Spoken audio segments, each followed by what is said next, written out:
Hi, this is Swan from Swan Amity Studios.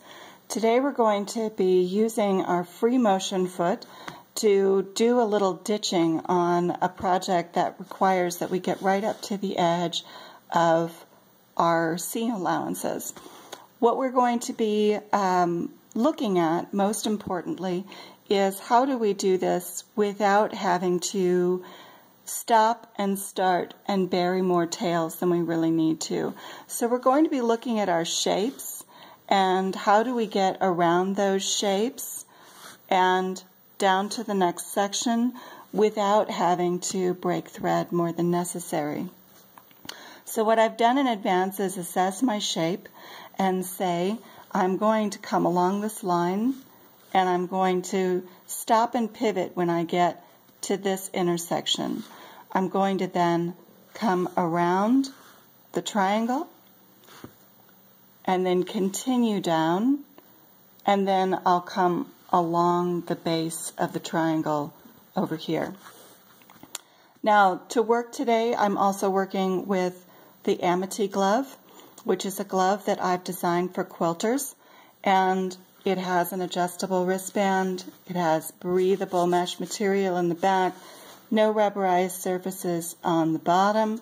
This nice little pad in here is also allowing my hands to get in the best possible position without stressing any of my joints.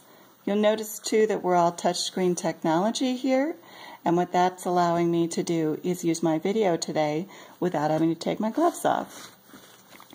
So here we go. We're going to ditch right along this line. To start with, you'll notice I'm not going very quickly, and I'm just following that line and stop at the intersection.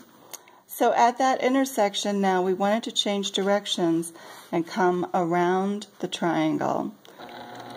Now this is to avoid breaking thread more than necessary.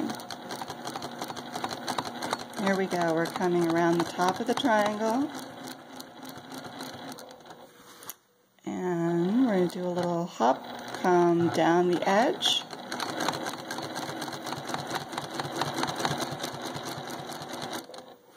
Stop. We're going to come back up the triangle.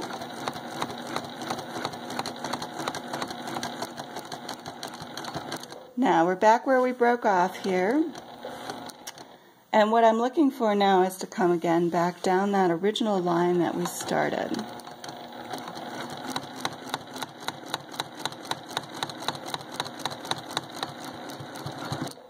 Now, some of you are saying, how come we're not using a walking foot?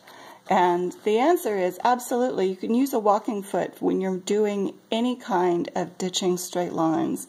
But I don't like to change my setup if I don't have to, and so it's nice to know that you can do this without your walking foot if you want to.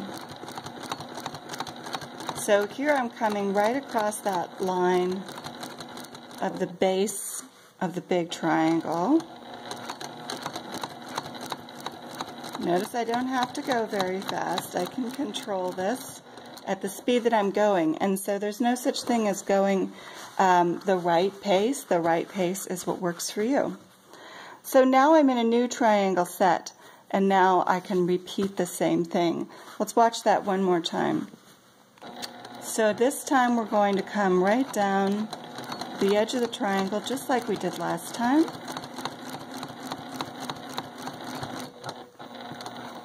There we are at the intersection. We're going to come across.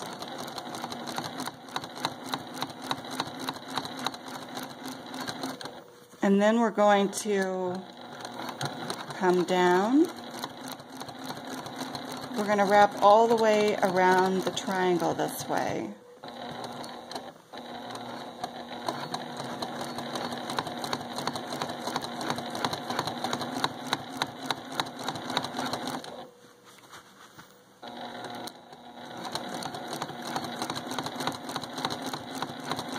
Now we're coming back down on that original line. Now we can come straight across and we'll be back down into another section that we can easily continue with. So this is a great way to begin to think about your shapes, How do you think in advance so that you don't have to break thread any more than necessary? Take a look at your shape, figure out how to get from point A to point B without having to break your thread and without having to backtrack if you can avoid it.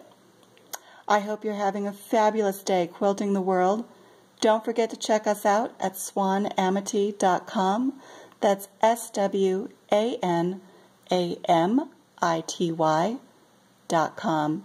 You can also find more of our information on Facebook at Swan Amity Studios on Facebook, and you can always check out more of our fabulous videos here on YouTube. Thanks for watching.